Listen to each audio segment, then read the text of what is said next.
I know, well, now, you're gonna be like calling on us with that word.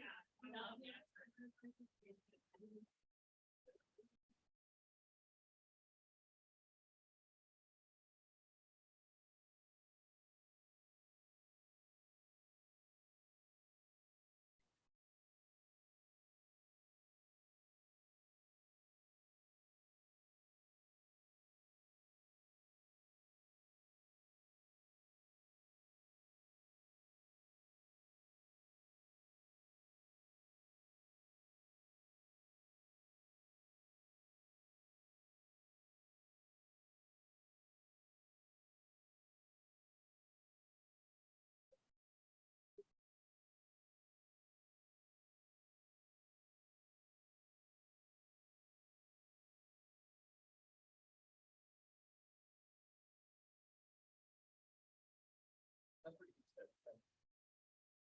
Yeah, when I'm on the side, so I got it's yeah,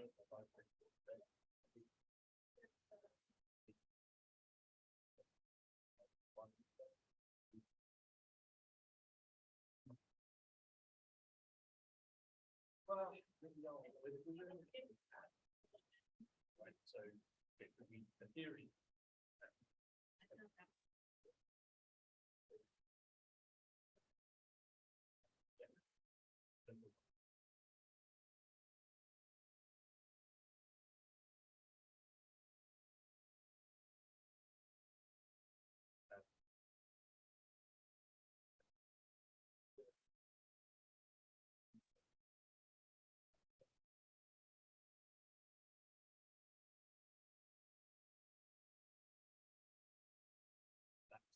Perfect.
Thank you.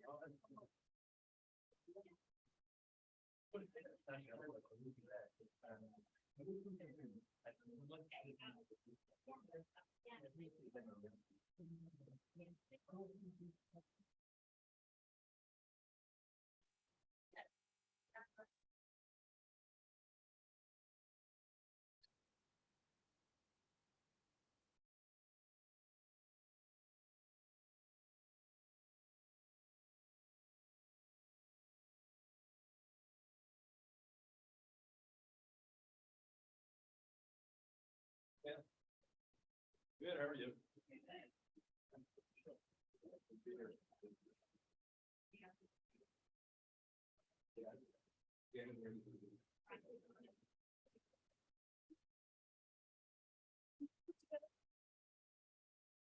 Oh, do you want to get rid of it?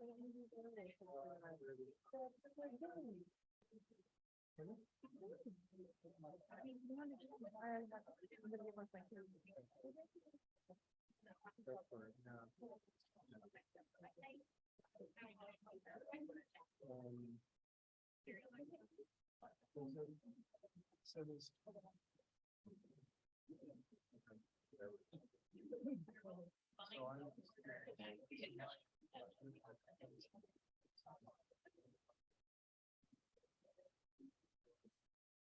Which is based on the Question.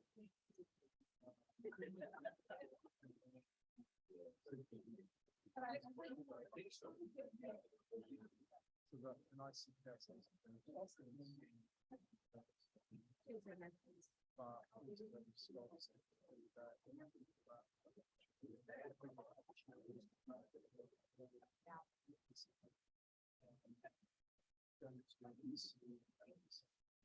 but you're not going. Sorry. In my own world right now.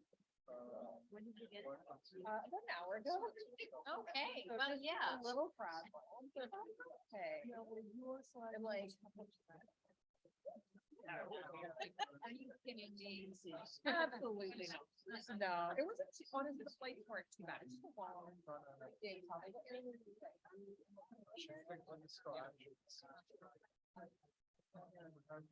The only thing playing. No. It looked amazing. She came in early and she was. The hope that someone will stick early, but my husband on a work day, so last night. He got to go to.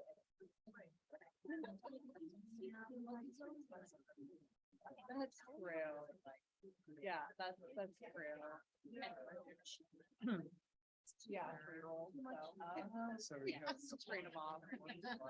Yeah, no, it's fine, but yeah, I was hoping to leave it like the weekend, but. What did you play? No, I stayed. Okay. I don't know any but like Oregon for like all of yours. Oh, yeah, I mean, I think it's,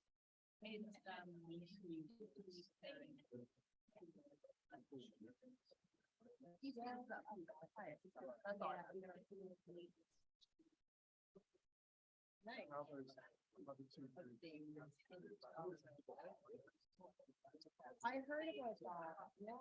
I don't know. Remember, it's totally. Really? I don't think it's good. Now I'm gonna have to see if I can pick that in. I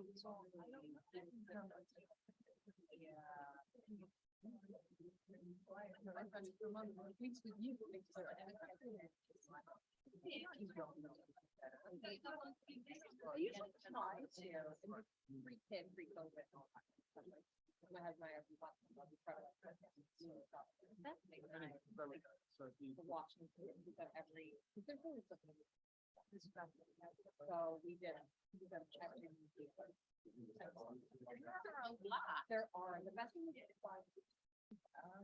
That It is was the a lot fun of of fun. it there, yeah. It was a lot of fun, but yeah. You know, I was in. But shoes. It is, yeah. I always forget about it, but yeah, 'cause I'm not right in front. If you ever talk about Red. Oh, yeah. And he will say I'm not special. But an hour for me to get. The Royal. Yeah, I've been there. I've loved it.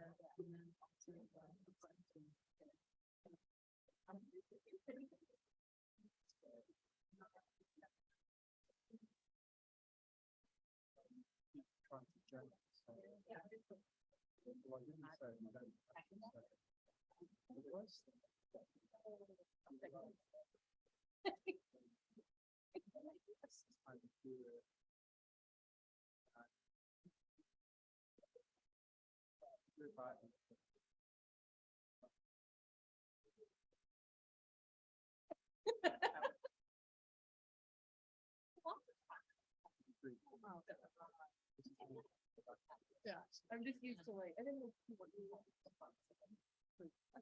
I'm remote now, and so. I'm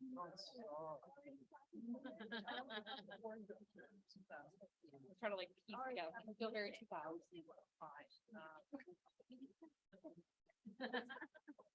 Trying to figure it out.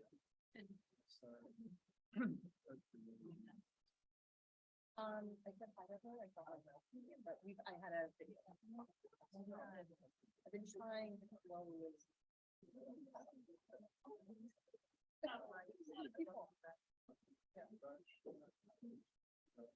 lot of teams talk together.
All right.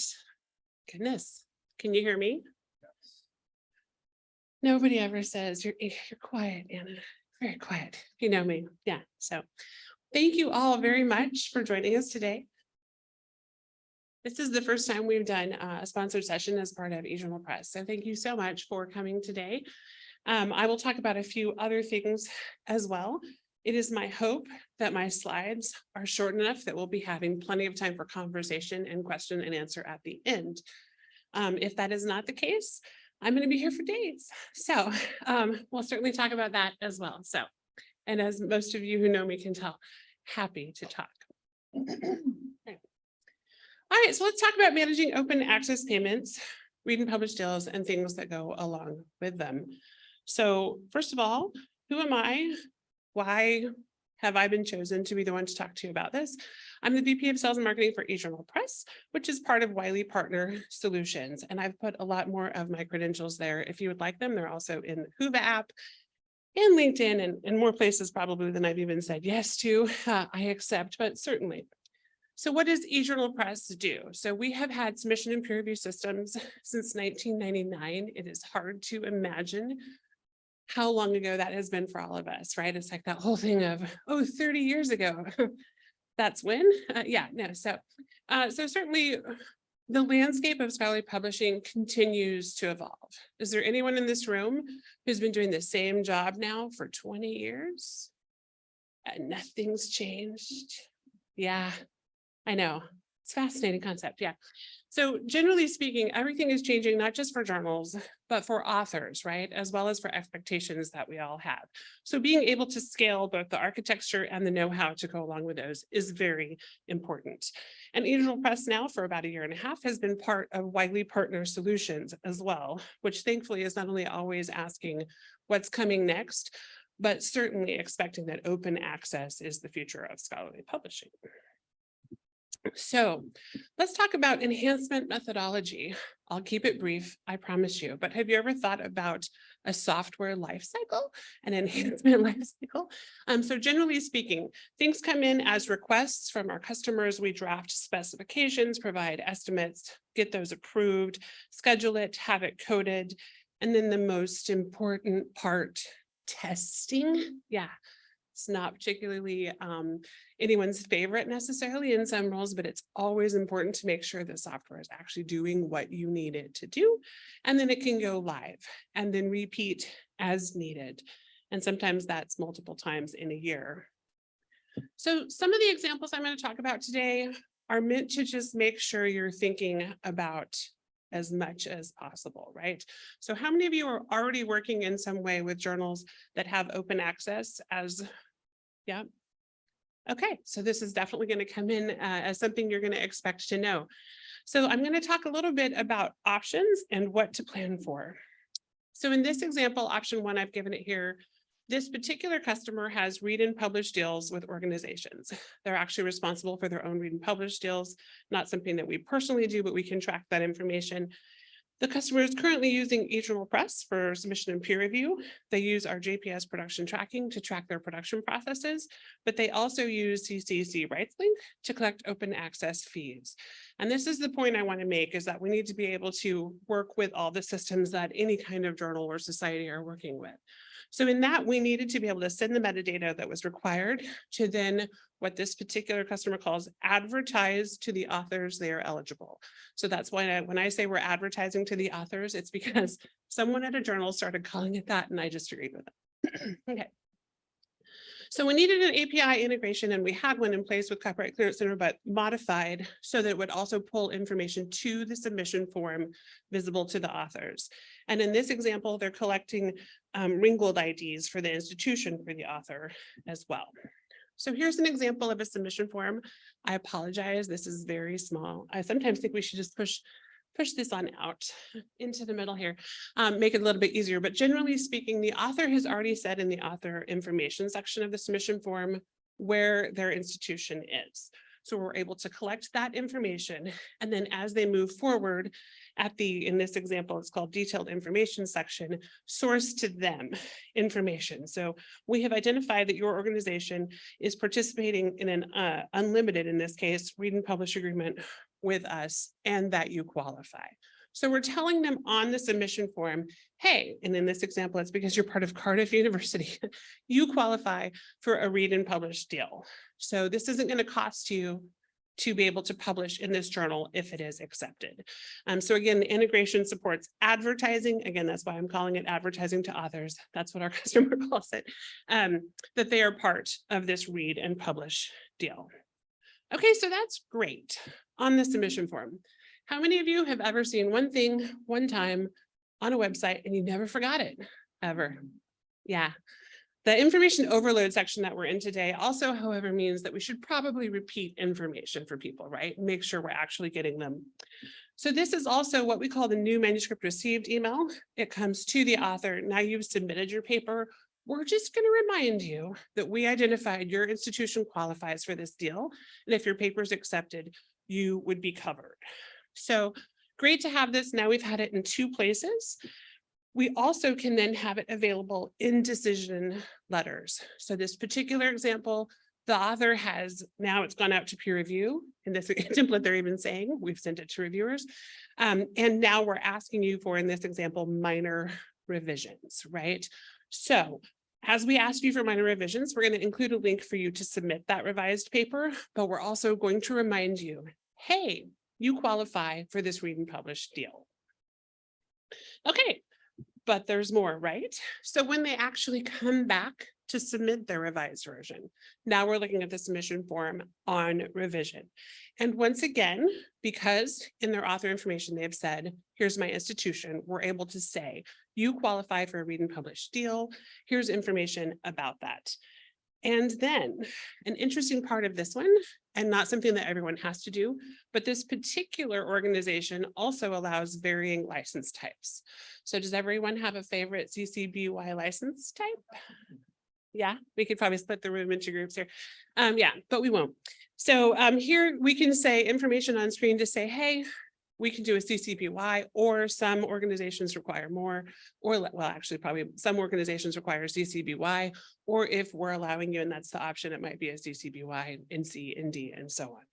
So again, information that really is available to them at submission of this revision. And then text in the final decision as letter as well. So in this example, it's congratulations. Not only is your paper accepted, but you qualified for this. We're automatically applying it for you. You don't have to do anything. Is there anyone who wishes they had to do their own paying of a bill? Anybody? I want someone to say yes and tell us why. So, okay. It is an option, but yes. So that is an example we're showing them on submission. We're showing them, oh, we received it and you qualify. We're saying, congratulations, but we'd like some revisions. And then we're also on the revision submission form and now in that final decision letter as well. So that's 5 areas we've had to plan for and say, what is the appropriate wording that should be going to authors that will be helpful to them, ideally not overwhelm them, perhaps make them really happy, right? That would be wonderful. But there's more. So what about if that deal has now expired? So everything tends to have an expiration date. You need to think about what's going to happen and what you're sourcing to those authors at that point as well. So in this example, it's a revised submission and the deal is no longer active. And for this one, it's an open access journal. So that's important to note. It's an open access journal, which means that everything that's accepted in this journal is going to be fully open access. And that matters. So we're going to come in and say, okay, we're sorry, but this deal is no longer active. Do you still want to publish your paper and do you agree to pay that open access fee? There can also be models. So I'll move to one that's very similar but different because this is a hybrid journal. So this journal is actually allowing people to do open access, but still also allowing a different publication model where they don't have to pay an APC, right? Whether that means the journal has subscriptions or funders or whatever, they have 2 options. So here we're saying, okay, the deal is no longer active, but this is a hybrid journal. Do you still want open access? If you do, here's what your fee would be. And do you want to pay that? If you don't have the money or you don't, for whatever reason, want to publish it open access, would you rather choose the other route as well? So again, we're just making sure that they have the options and know what the options are. And then last but not least, potentially perhaps one of the saddest of the slides I will show you, the deal is no longer active at acceptance. So we've accepted your paper, but unfortunately the deal is no longer active. So we're going to notify you, and then they have a URL that can take them directly into the submission system and update information confirming, do you still want to do OA? Do you want to pay the APC? And in some cases, do you want a different license? So if you had to choose CCBY before, but you'd now like to choose CCBY, NC, ND, do you want that option now as well? So first of all, I want to thank you for the large number of people in this room who actually know what I just talked about for a few slides. So thank you very much. If you have any questions as well, I've ideally added plenty of time for us to chat at the end as well and have some definite Q&A. But that's kind of an example of all of the types of places you should really make sure you're planning for. So I've joked for a lot of years that thus far I have not seen a book that's called What to Expect When You're Expecting an OA Journal, right? But this as well, you know, what to expect when you're thinking of doing read and publish deals, what to expect when you're, you know, already using other systems as well. And you need to make sure you're sourcing information to your authors, because especially if authors are paying APCs, they technically are now our customers, right? And so it's part of customer service. So, okay, you'll be glad to know that was the most complex of all the examples I will show you. Okay, so we've talked about a lot of different options there. So the second option I'm going to talk about today, or example 2, in this example, the customer already has read and publish deals with organizations, and they're also using the eJournalPress submission and peer review system for peer review. They're also using our billing payment system to actually collect those open access fees from authors. And in this example, instead of using Ringgold, they're using ROAR to identify the corresponding author's organization. And for anyone who doesn't know, ROAR is a global community-led registry of open persistent identifiers for research organizations. I have absolutely no affiliation to ROAR. I do love that they call it ROAR, but okay. And I'm a fan of persistent identifiers for sure.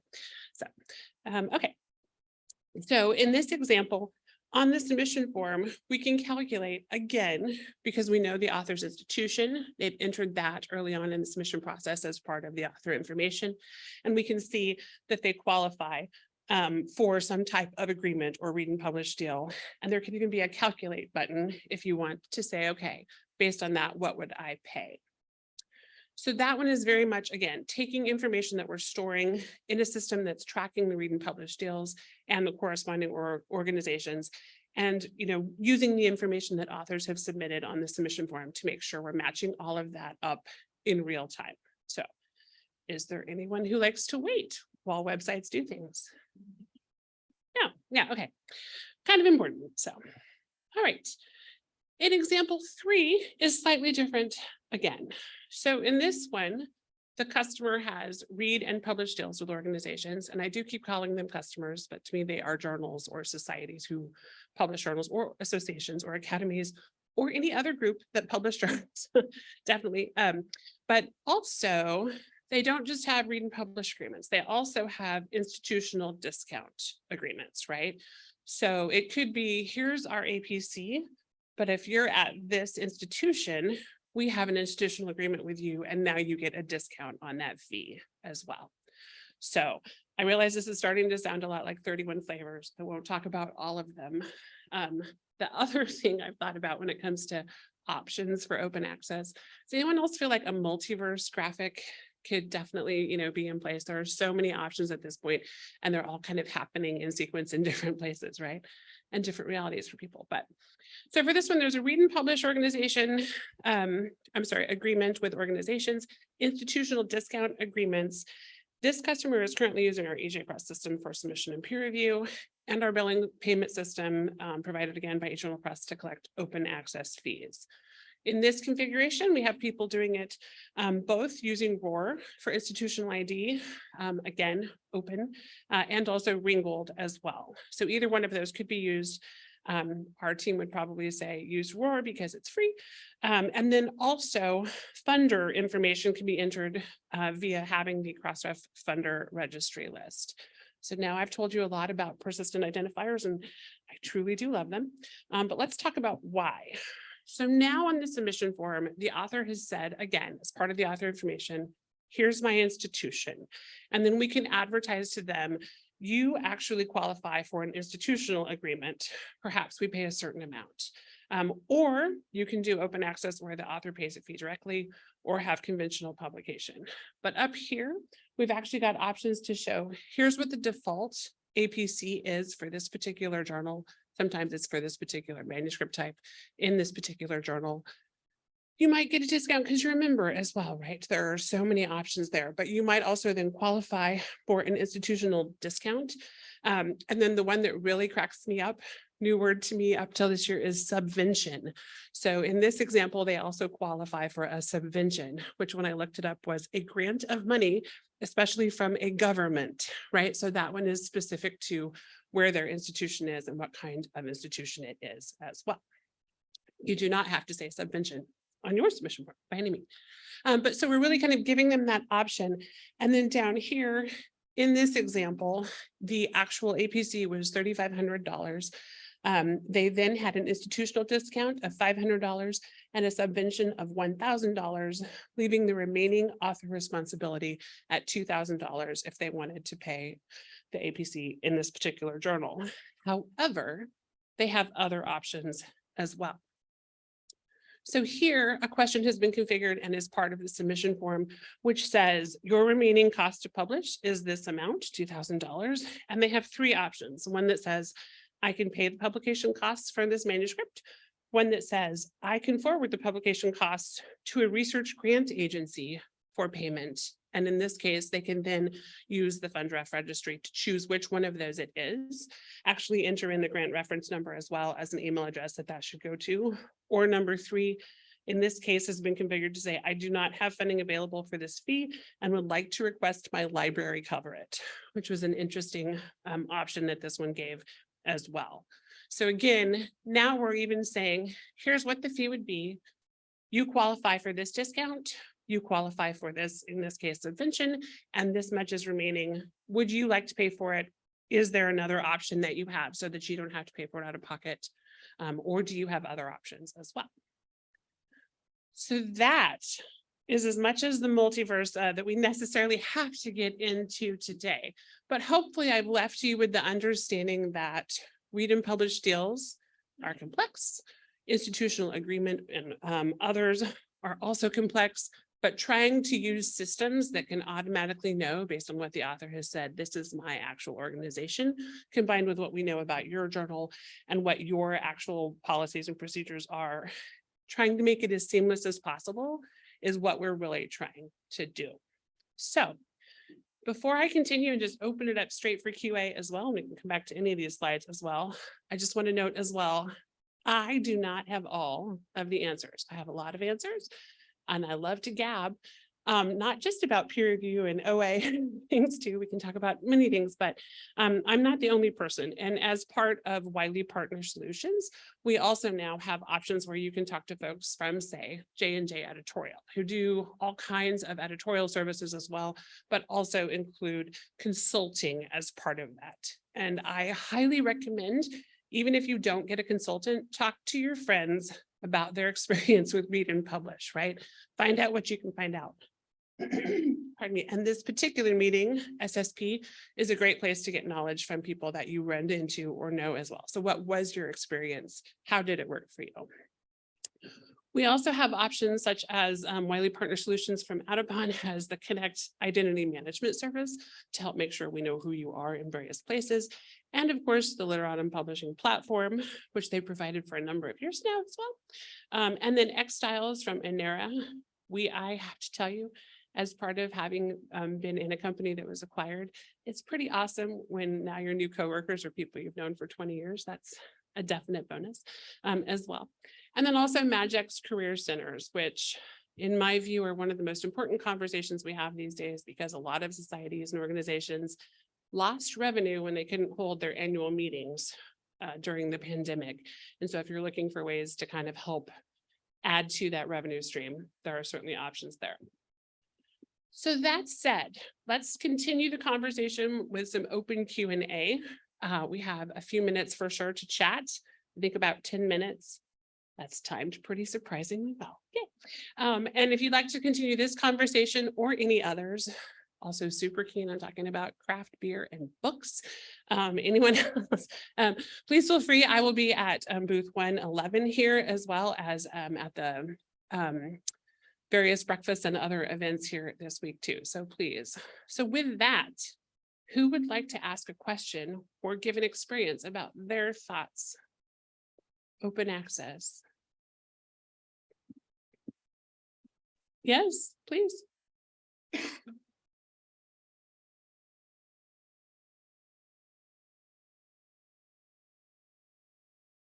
Hi, Adam from Coco. I'm not sure if this is working. Is it working? Thank you for that. That's very interesting. So how do you calculate the discounts and the agreements? Where are you sourcing that information from? Do you have a relationship with OA Switchboard, or what's the setup?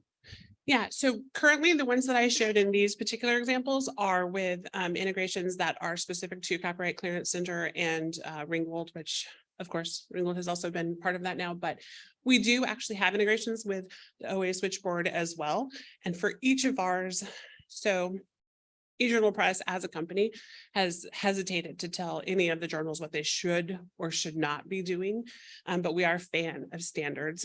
We just don't make people always use the standards, but we're a huge fan of the OA Switchboard as well. And I know Ivana is actually, I think, maybe here at this meeting as well. But generally speaking, yes, we have people who are sending P1 and E1 type messages in and out of the systems as well. So for those of you who maybe don't necessarily know.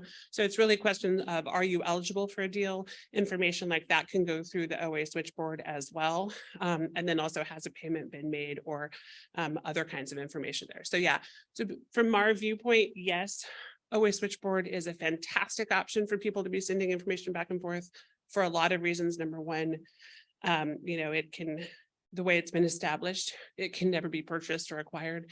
That said, being acquired has actually been pretty cool for me personally. So I don't know if I can argue against, you know, things like that, but I do think that the model of making sure information is available as the OA switchboard has done, and that information can be sent to and from journals and publishers and funders and other kinds of organizations too is heavily important. So yeah, I expect, and I don't know if there's a new friend from Rockefeller University Press in this room, but Rob from Rockefeller University Press has been heavily involved in the integrations that we've done with OA switchboard and specific to their needs as well.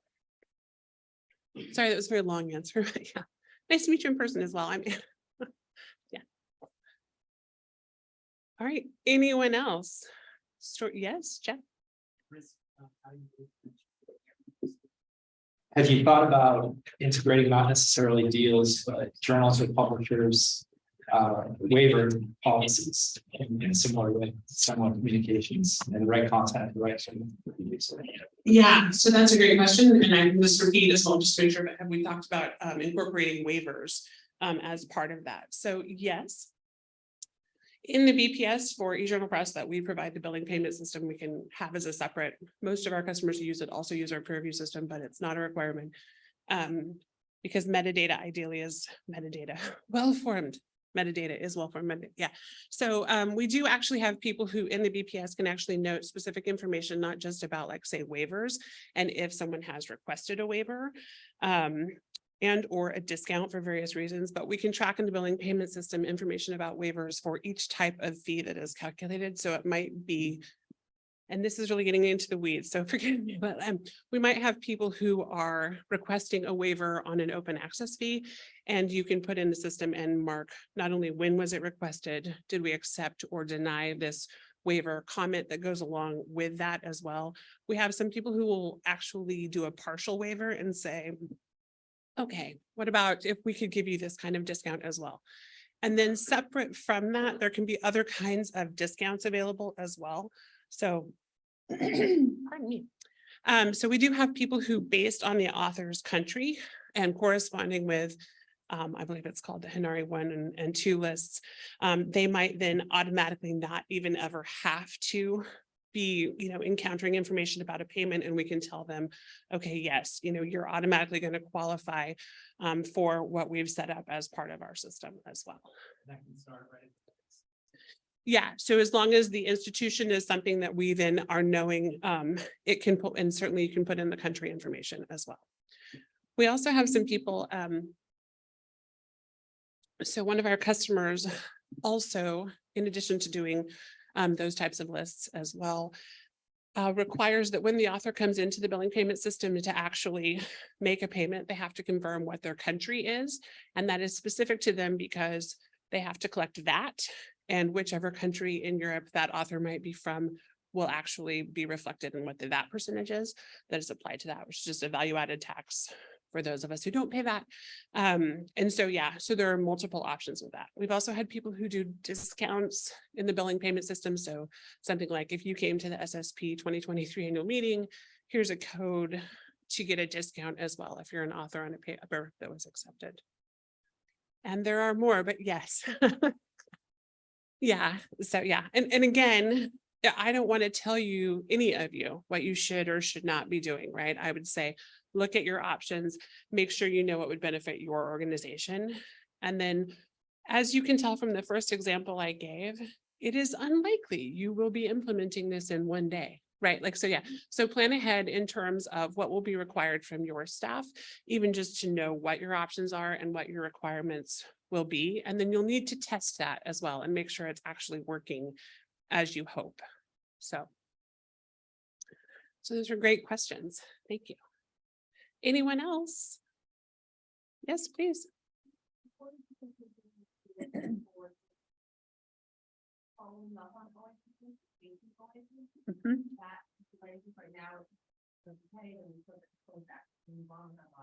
We're going to have to doing some other things. What are the turnaround times for the BPS and how do you get? Yeah, so so in the BPS, you can actually have an unlimited number of email reminders that go to the author that are reminding them that this payment is due. We also have folks who allow like a partial payment. So again, should I tell you that?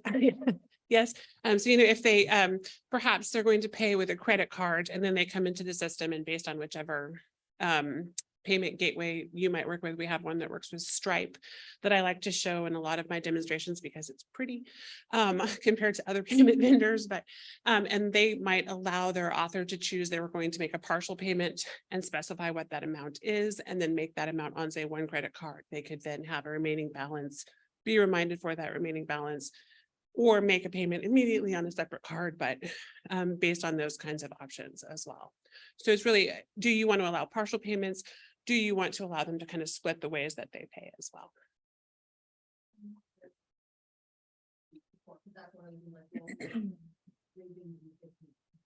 Yeah, so we have folks who've required many options, right? So certainly I would say again, Stripe is one of the prettiest ones. There's certainly things like FirstData authorized.net. I think it's called Cybersource as well, that are perhaps actually all really Cybersource even as well.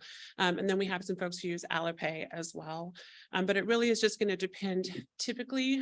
So this is one thing I would tell people often during demonstration, talk to wherever your merchant bank account is for your organization, because usually it's that bank who's determining what kind of payment gateway you want to use because the money goes directly into your accounts there. So that, so we had some people who banked at PNC and they said, this is where it needs to go. Okay, great. What are the options for that? Others who said, oh, our accounts are at Bank of America. Bank of America said, okay, we're going to use this payment gateway. So yeah, it really kind of depends often on wherever your merchant bank account is at. And I think there'll be many more of them to come, right? So yeah. All right, so we're actually at time. Would anyone else like to ask a question? Yes, please. You're kind of quiet, but it's okay. Sorry, question. As far as the conventional reactive changes, accepted and now choose a different license. That all rolls into so you have any hardening their workflows if you are testing this stuff early to make sure that should be the exception. That should be the absolute edge case, right? How do we as an industry publishers move into a space where that is the once before example of workflow management? Yeah. So I completely agree with you, Chuck. It's a great question. Like, what if something is really going to lengthen the timeline? So for us, it would be important to make sure that on the submission form or any correspondence with them about that you're indicating to them what the policy is and if that will slow down the process. Because some people might really say, well, I really don't care. I want it published as quickly as possible, right? And there might be others who say, yep, no, these are the things I still want. So, but I would say trying to show people information on screen to them in places where it's actually meaningful, right? Rather than just, long lists or incredibly long emails that detail our, policies and procedures. So, but yeah, I've also seen a few folks who will make videos or other kinds of information about it just to say, hey, here's what you might expect, and then link to that perhaps from screens as well. So you're not necessarily taking, making them watch it and have it take even longer perhaps to submit. Some of our customers require a lot of information at submission. Some of them require almost no information at initial submission, but require a lot of information at revision or when we think we're likely to accept your paper. So yeah, I would say tell them early and often, but also explain what the consequences truly mean. Yeah. Yeah. No. Yeah. Well, yeah. I mean, education is always great, but truth be told, people care about it most when it's, time for them, right? So. All right. Any other questions? Comments? Concerns? All right. I will free you back out to the Scholarly Publishing Multiverse. Thank you so much for coming.